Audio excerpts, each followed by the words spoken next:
Bienvenidos al canal Diálogo con el Futuro, Carlos Carralero en la nueva era.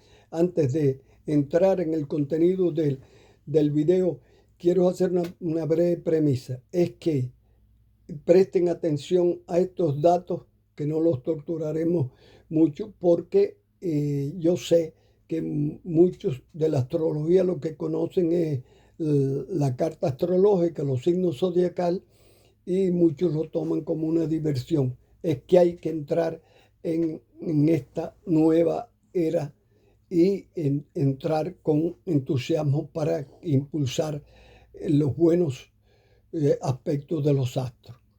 Les hago una breve reseña de los eventos transcurridos durante el ciclo de los planetas transgeneracionales en siglos pasados, con configuraciones similares a las del 25-26.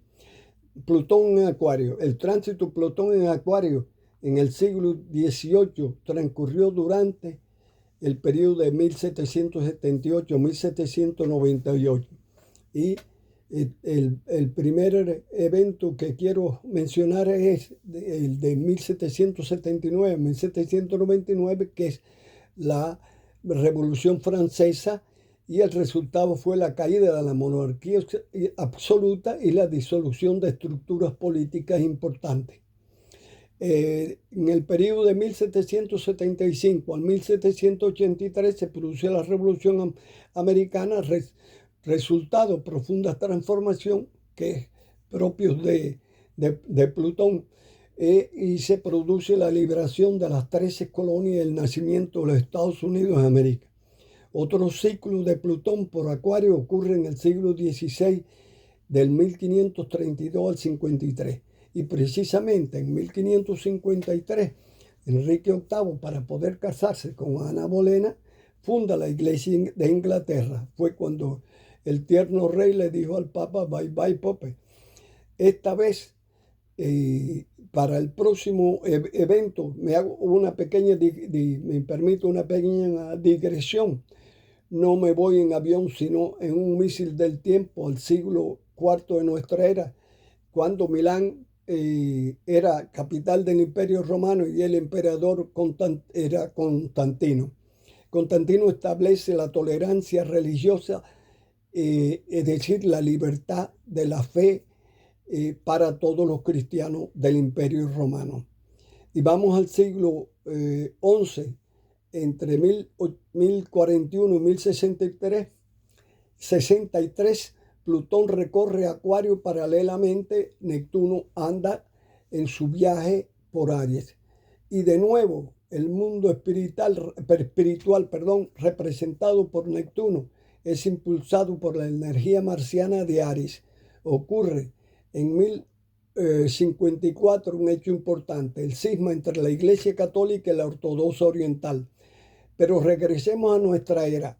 Mario Bergoglio, elegido políticamente Papa en el 2013, quiso en el 2016 hacerle un favor al régimen castrista, y en vez de darle oxígeno al pueblo cubano, lo da a quien lo ha oprimido. Después de muchos siglos de roturas de estas dos iglesias, en el 2016 Bergoglio invita al patriarca ortodoxo ruso llamado Kirill a un encuentro que no se producía desde hacía muchos siglos. ¿Y cuál fue el lugar elegido? Bueno, pues Cuba.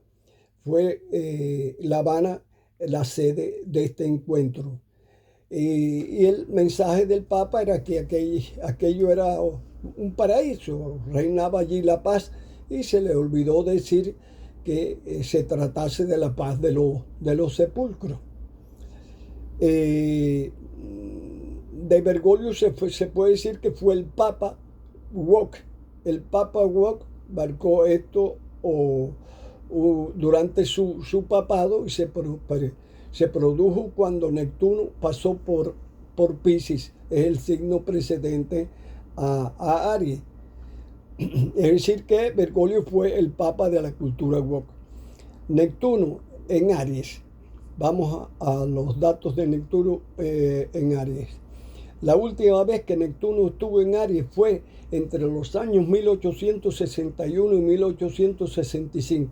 Los eventos más significativos en este periodo fueron la Guerra Civil Estadounidense de 1861 al 65 y como consecuencia, feliz consecuencia, la abolición de la esclavitud, que fue en diciembre del 1865.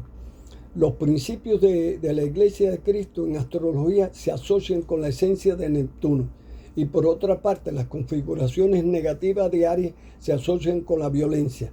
Ya dijimos que los planetas y los signos son identidades vinculadas a la conciencia humana, al inconsciente colectivo y por consiguiente a la psiquis humana, que es un patrón que se repite con ciertas particularidades en cada época y en cada cultura desde la antigüedad hasta nuestros días. El rey representaba en este caso la violencia, los conflictos. En 1870 el Reino de Italia toma Roma. Fue cuando se produce la guerra franco-prusiana y Francia retira sus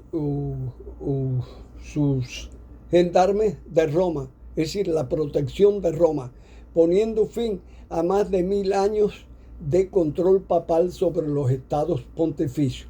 Fue cuando el Papa Pío XI se declara prisionero en el Vaticano. Las actuales regiones del centro de Italia eran pequeños estados gobernados por el Vaticano. Este acontecimiento de la toma de Roma coincide con el final del Risorgimento en italiano, es decir, que fue la lucha de muchos italianos por la unificación de la península, que venía prácticamente dividida desde el medioevo. La unificación de Italia dio lugar al Reino de Italia en 1861, pero se produce completamente en 1870 cuando el Reino de Italia toma Roma. Este proceso llamado Risorgimento en Italia fue liderado por el rey Vittorio Emanuele II, el conde de Cavour, un noble, el masón Giuseppe Mazzini y el aventurero Giuseppe Garibaldi. Me permito otra digresión.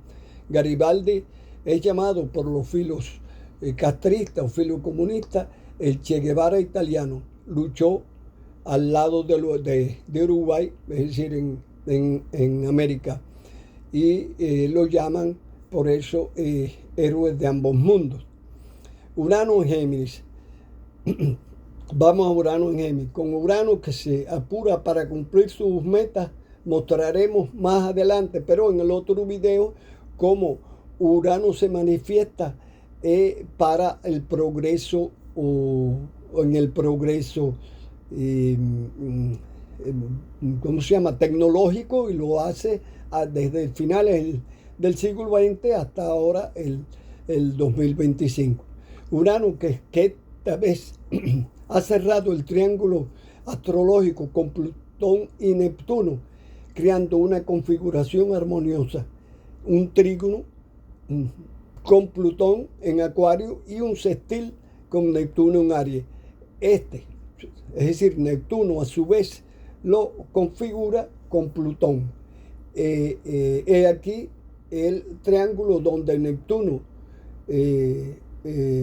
encuentra ambos signos de aire y crea esta configuración de Urano en Géminis y Plutón en Acuario. Urano estuvo en Géminis en el siglo XVIII, desde 1775 a 1783. Fue el momento de la Guerra de Independencia Americana, que también coincidió con el Plutón en Acuario, como narramos antes. La Revolución Americana, que transcurre desde abril del 1775 a septiembre de 1783. En el siglo XIX ocurre el ciclo de Urano por Géminis desde 1842 a 1849, y ocurren varios conflictos bélicos entre el occidente y el oriente. Por ejemplo, la guerra del opio entre Gran Bretaña y China de 1839 al 1842, que es el final de este conflicto. se produce con el Tratado de Nanking en agosto de 1842, pero un tratado desigual porque China perdió Hong Kong para poder firmar el acuerdo de paz. Se produce también la guerra entre México y Estados Unidos, que la causa es el conflicto por la disputa del territorio de 1846 al 48, 2 años más o menos. Fue cuando México perdió más de la mitad de su extenso territorio. En el siglo XX, Urano cumple su ciclo en Géminis en el periodo de 1841 a 1848. En ese periodo estaba en acto 1941-1948, perdón. En ese periodo estaba en acto la Segunda Guerra Mundial, que estalló en 1939 y se extiende hasta 1945, pero Estados Unidos entra en la guerra en 1941 y sale de ella victorioso junto a los soviéticos, los británicos y otros estados europeos. Bueno, europeos y no. Estados Unidos ha estado en conflictos importantes en los siglos XVIII, XIX y XX durante los recorridos de Urano por Géminis. Dejaremos los pequeños detalles de Urano transitando por diferentes signos, mostrando su gerencia, su amor por la tecnología y la electricidad. Aquí los dejo. Muchas gracias.